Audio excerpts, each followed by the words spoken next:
Hello, fellow Monster Girl hunters. Today we have a few monsters that don't exist outside of a few places, such as the were-rabbit. You have Wallace and Gromit. The were-rabbit is physically powerful beast. The were-rabbit is a physically powerful beast possessing superhuman strength, digging and hopping abilities. Legends say that it can only be killed by a golden bullet. When transformed, it gives in to its rabbit's instincts and roams through the countryside or cities, devouring every vegetable it can find. Once it becomes human again, it remembers nothing of the transformation. In One Piece, the use of a were-rabbit, a giant monstrous rabbit of greatly enhanced strength, speed, agility, and durability. Usually a were-rabbit is a human who has been cursed under certain circumstances to transform into their monstrous feral form under the moon or other situations. They gain various enhancements along with their transformation. They may lose out their rationalities to the beasts.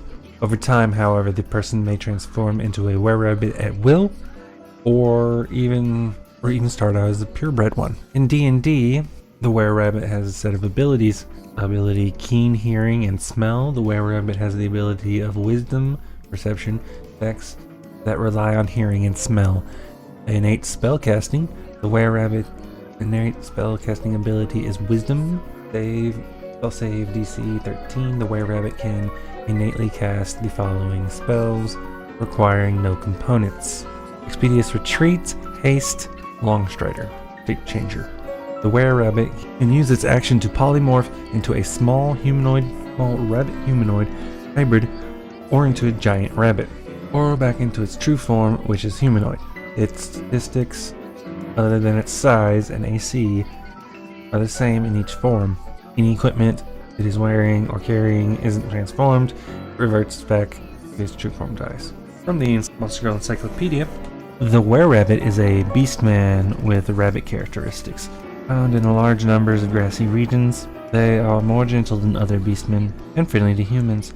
Most individuals have a bright and curious disposition, often reflected by their tendency to run and hop about carelessly. Though were-rabbits are relatively good-natured, this does not mean that they are not dangerous. Unlike most beastmen, they have no particular period of heat, instead remaining in heat year-round. A man who submits to a were-rat's friendly advances will win her favor, which with her impulsive character she will express by drawing him to the ground in a lustful play. The were-rabbit's disposition and appearance belie her violent mating habits.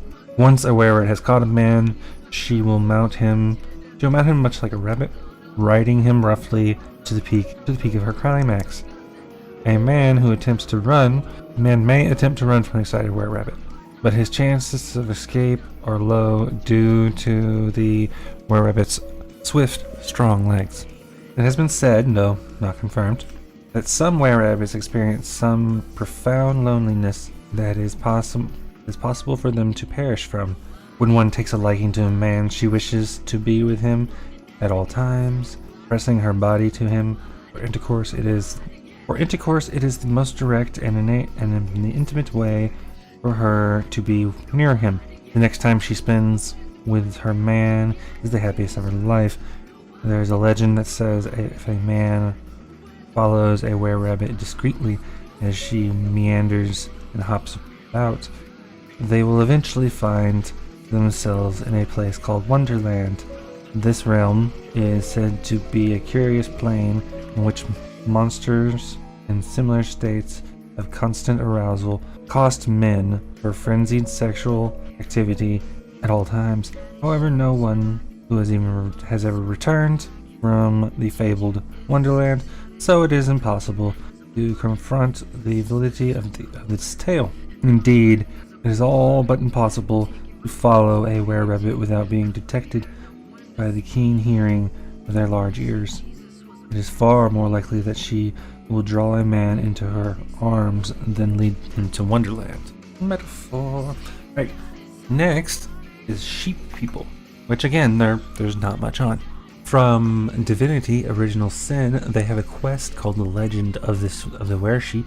The quest is initiated when you find any books indicating the existence of the Were-Sheep. The quest will only be resolved once the Phantom Tree area is accessible towards the end of the game. Alden Sphere. Rumors of how they come to be vary from town to dale, but most believe it is to be a blessing gone wrong. Perhaps a wayward shepherd who thought to seek protection from a goodly god who turned out to be a wicked wizard in disguise, or perhaps it was a foolish man who inquired in earnest of the god of a god in the rank of chaos for a robust herd of were-sheep, who soon lost his flock and his life in his errant request. In any case, the incident marked in history more than 800 moons ago, and factors little into current times, as the effect has never been redoubled. It could be that the god responsible had a thought in the tune of never doing that shizzle again. And so the were-rats still among us hide their lives as the last of their race. The were-sheep is a beastman with lamb-like characteristics. Robed in a fluffy coat, their behavior is as soft as their appearance, perpetually sleepy and dazed. Were-sheep are often found napping, soaking up the sunlight on the grasslands with the sweetest vegetation.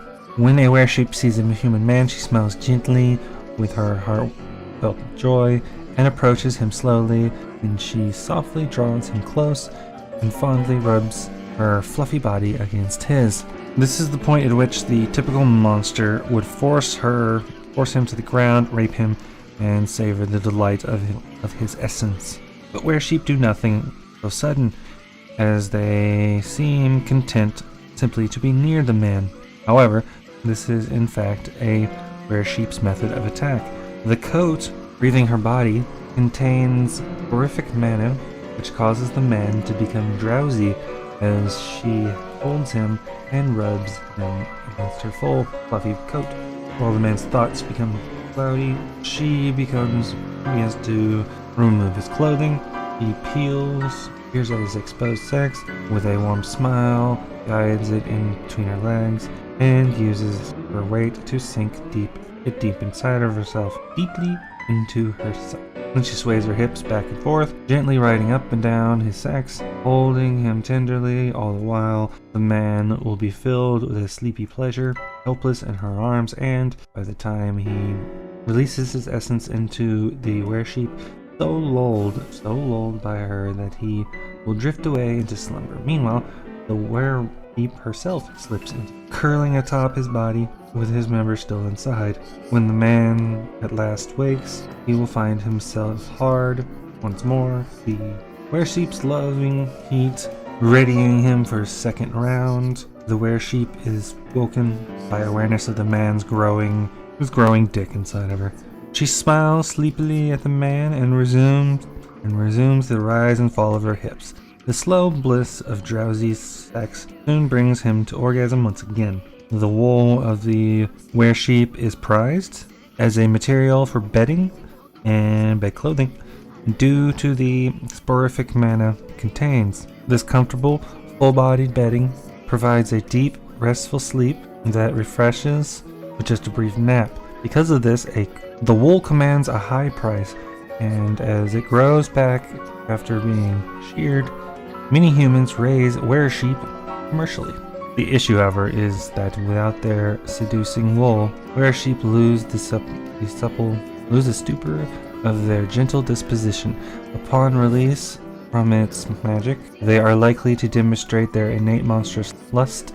Passion melts soft smiles into sharp grins as they force men beneath them to satisfy their animal urges. A naked were-sheep's vigorous sex appetite cannot be sated with one or two bouts. copulation, it drives her to seek stronger, greater pleasure and essence.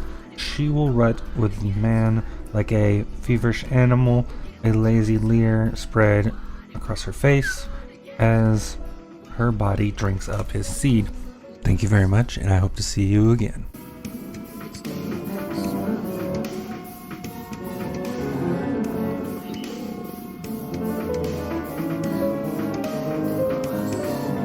She's got a broken arm, I got a broken heart.